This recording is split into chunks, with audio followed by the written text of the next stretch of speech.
সেতু নির্মাণ সহ ৫ দফা দাবিতে ভোলার বোরহানউদ্দিন ২২৫ মেগাওয়াট বিদ্যুৎ প্ল্যান্টের গেটে তালা দিয়ে অবস্থান নেন আন্দোলনকারীরা। এ সময় বোরহানউদ্দিন উপজেলা নির্বাহী অফিসার, ওসি সহ প্ল্যান্টের কর্মকর্তা কর্মচারীদের অবরুদ্ধ করেন তারা।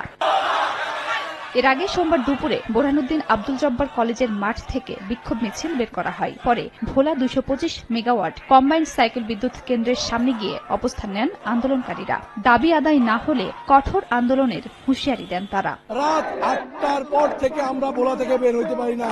আমরা ভোলা থেকে আর একটি পরিমাণ বিদ্যুৎ এবং একটু গ্যাসও আমরা ভোলার বাইরে যেতে দেব না। দাবি আদায় না হওয়া পর্যন্ত আমরা রাজপথ ছাড়ব না।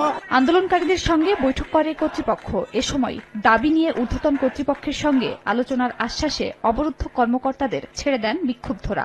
আপনাদের দাবি দেওয়াগুলো আমার ঊর্ধ্বতন কর্তৃপক্ষের সাথে কথা বলে আমরা বাস্তবায়ন করব। শুধু ভোলাকে আলাদা রেখে আমি যে বাকিটা বন্ধ করে দেবো সেই সিস্টেম আমাদের এখানে নেই। এদিকে বিদ্যুৎ কেন্দ্রের সামনে নিরাপত্তা জোরদার করেছে আইন শৃঙ্খলা বাহিনী। নিরাপত্তার স্বার্থে আমরা আইন শৃঙ্খলা বাহিনী শান্তিপূর্ণ আইন শৃঙ্খলা এখানে আসি।